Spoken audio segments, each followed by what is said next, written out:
রাস্তাঘাটে চলার পথে আমরা কত শিশু দেখতে পাই। কেউ হকারি করে, কেউ ফুল বিক্রি করে, কেউ বা হাত পেতে সাহায্য চায়। আমরা পারলে কেউ সাহায্য করি, না পারলে করি না। কিন্তু কতজনের খবর আমরা জানতে চাই?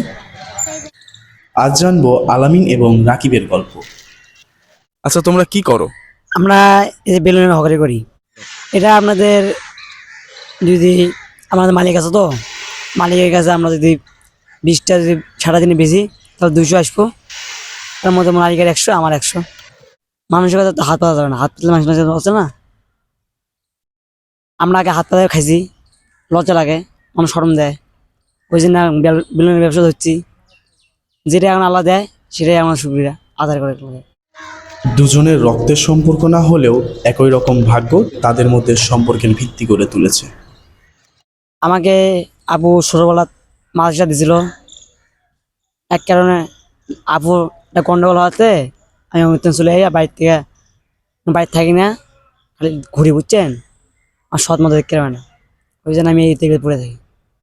লেখাপড়াতে ওই যে 4 উঠছিলাম, 4 থেকে শেষ। বাপ মরে গেছে, নিজের বাপ। তারপরে মাঝে তুসলে থেকে চলে যাচ্ছি, সৎ বাপ দেখে পায় না, ওই মাও দেখে পায় না, ওই জন্য চলে যাচ্ছি, এটি এলেতে থাকি। আমাদের পরিচয় হয়েছে এই যে রাস্তার থেকে একসাথে দেখা, ওই জন্য পরিচয়টা হয়েছে, বুঝছেন। কিছুক্ষণ আগে ঝগড়া হয়েছে, প্রতিদিন ঝগড়া করি আমরা, ঝগড়া করি, মায়ের দিই এক।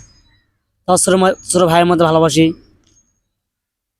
সব দূরে ছাড়ে দেওয়া বলে। আমার তো কোনো ভাই নেই, ভাই বানাচ্ছি একটা, এই ছোট ভাই একটা বানাচ্ছি, গালাই মারি, তাও কাছে দূরে আসে। কঠিন পরিস্থিতির মধ্যেও ভালোভাবে বাঁচার আশা সবাই করে, শুধু ভালো থাকার সংজ্ঞাটাই আলাদা।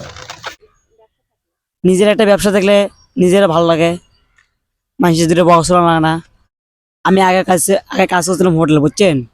হোটেলে কাজ করছিলাম, হোটেলে কাজ করেছিলাম 400 টাকা দিন।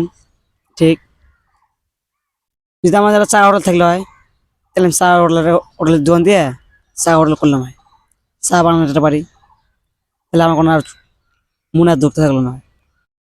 আলামিন এবং রাকিবের বেঁচে থাকার গল্প আমরা শুনলাম। আমাদের চারপাশে আরও হাজারো আলামিন এবং রাকিব ঘুরে বেড়াচ্ছে।